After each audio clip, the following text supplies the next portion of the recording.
Thank you, Ms. Bhandari. Kavi was telling me that I can call you Dana, so I'm taking that liberty to call you Dana. Oh, yes, I would love for you to call me Dana. Thank you. Thank you. So the topic today is awakening and strengthening our InnerNet connection. We have exactly 12 minutes to have this conversation. I want to delve straight away into my first question. Tell me, what does the meaning and functioning of what you call the InnerNet connection mean for our people who are present here? How do you describe that awakening of that InnerNet? Well, I would, before I begin, I would just have a small request. If just for a second, since everyone is back from their lunch and kind of, settling into the afternoon session, I would just like to request our audience, both at the Imperial Hotel as well as those who are joining us online, to just take a moment and briefly kind of, settle in, placing left palm onto your stomach, onto your abdomen, and just taking a gentle breath in, allowing your stomach to expand, and then placing your right palm onto your heart, and again, another deep breath in and out, connecting to our inner self, as well as expanding and collecting to the whole, to the entire audience, which is at the hotel and online. So in this oneness, I would like to begin today's session and say that, as we know, in today's world, so much of our attention is always invested outward, right? Internet is a crucial component of our existence. And if it wasn't for internet, I wouldn't have even been able to be present with you, right? So it's fantastic to acknowledge its importance. So, however, balancing that strong, almost intimate connection that we have with the outside world, it is truly essential to establish a stronger, or at least equal connection with our inner world, our inner self. So what I call the InnerNet connection is actually our deepest connection with ourselves. So it's a subtle network which allows the most profound communication between all different aspects of our existence. And okay, please go on. Yes. Yeah, that's understood. So accessing that subtle network is the capability which each one of us has.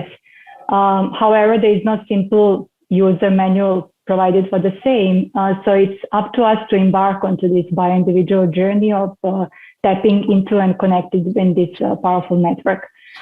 So I would say that there are so many different ways which are available for us to do that. So beginning from, yoga, pranayama, meditation. For me, clinical hypnotherapy played a huge role. There is mindfulness and so on. But there are several techniques which I would perhaps like to share with our audience today. And since the time is really less, I will certainly try my best to be really brief. Right.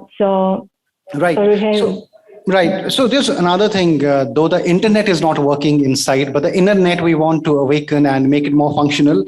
So after making it functional, how do we sustain it and make it, work continuously? Is there a way, is there a technique to, after awakening it, ensuring that it stays that way for a longer period? Yes. So as you said, there are different ways of connecting, and I certainly love breath as a way to connect. There are many other techniques, connecting through your eyes, through your heart, being in nature, attending to your emotions. So when we attend to all these different layers of our being, we go from our physical body to attending to emotional, mental, spiritual. So just like connecting with ourselves is there's an awakening of some sounds around. So yeah. How are you, firstly? Can we mute the background noise, please? Yes. Yeah, I guess that's part of being virtual. I think we have all got used to it now. Yes, please. Yes. Yeah, so just as in any technological context, there cannot be any transmitter or conductor that can carry something whilst being blocked or broken, right? Even being weak. So there will be different tools associated with maintaining different layers of our existence in order for them to function as a whole. So in the same way, our internal network is deeply connected to and affected by different stimuli from the outside and our response to them.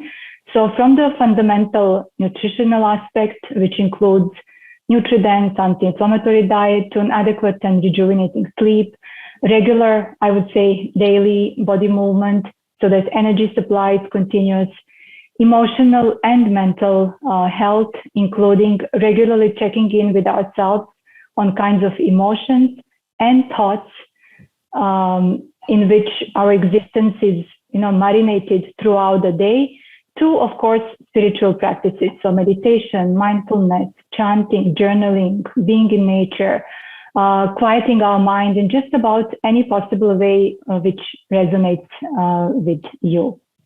So if there is actually only one line that I would like our audience to go back home today, it would be perhaps every day before you go on the internet, make sure you visit your InnerNet as well, because there is so much valuable information there. Right. So, yeah. Okay. In your well-being approach, the integrated well-being approach, hypnotherapy is also a centerpiece. I was reading, and hypnotherapy, by its traditional definition, has been an occult kind of. It has those meanings attached to it, but you're trying to mainstream it and bring it out of that reputation. Is this a struggle still? Are people accepting it as a therapy that is now mainstream? Yes, there's more and more awareness and differentiation between hypnosis, especially stage hypnosis, which is performed for the sake of entertainment, and clinical hypnotherapy, which indicates that those who conduct the sessions are trained therapists who are not going to only access your subconscious mind, but who are going to guide you through the process in their qualified way. And since you mentioned hypnotherapy in the context of InnerNet, I would like to say that the most profound experiences I had were actually through hypnotherapy, and it was in hypnotherapy that I got certain guidance when I was at the worst stage of my life. I had acute rheumatoid arthritis. And it was myself who actually conveyed the message at that time that I was not really aligned with the purpose of my life.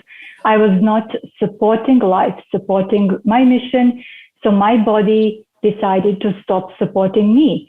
And our joints are actually, the support system of our body. So it was my joints which kind of packed up and decided to kind of give me this alarming message, get back on the track.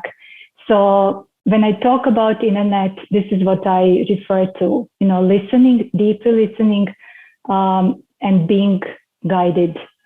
Right. Yes. Right. I wish I could have, gone on with my next set of questions, but we are short on time. Thank you so much for joining us. I will hand over the mic to Aditya. Great to have this conversation with you. Hopefully a detailed one next time. Thank you so much. Thank you. Thank you for this opportunity.